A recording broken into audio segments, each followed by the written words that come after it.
നമസ്കാരം. രാവിലെ 10 മണി മുതൽ വൈകിട്ട് 3 മണി വരെയുള്ള വെയിൽ നേരിട്ട് ഏൽക്കരുത്. ഈ സമയത്ത് അൾട്രാവയലറ്റ് രശ്മികളുടെ തീവ്രത വളരെ കൂടുതലായതിനാൽ സ്കിൻ ഡാമേജ് സംഭവിക്കാം, സൺബേൺ ഉണ്ടാവാം, അതുപോലെ സ്കിൻ ക്യാൻസർ ഉണ്ടാവാനുള്ള സാധ്യതയും വളരെ കൂടുതലാണ്. ഈ സമയത്ത് സ്കിന്നിൽ നിന്ന് ജലം നഷ്ടപ്പെട്ട് നിർജ്ജലീകരണം ഉണ്ടാവാനും അതുപോലെ ഹീറ്റ് സ്ട്രോക്ക് ഉണ്ടാവാനുമുള്ള സാധ്യത വളരെ കൂടുതലാണ്.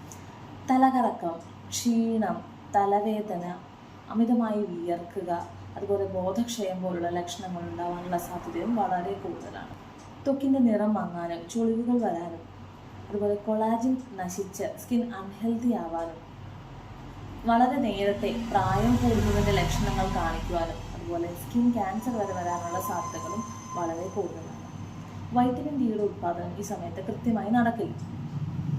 ഇതിൽ നിന്ന് രക്ഷ നേടാനായിട്ട് കൃത്യമായിട്ട് വെള്ളം കുടിക്കുക, ധാരാളം വെള്ളം കുടിക്കുക, ജലാംശം അടങ്ങിയ പഴങ്ങളും പച്ചക്കറികളും കഴിക്കുക, തണലത്ത് വിശ്രമിക്കുക, 10 മുതൽ 3 മണി വരെയുള്ള സമയത്ത് വെയിലത്ത് ഇറങ്ങാതിരിക്കുക, തൊപ്പി, കൂട, സൺസ്ക്രീൻ, സൺഗ്ലാസ് മുതലായവ ഉപയോഗിക്കുക.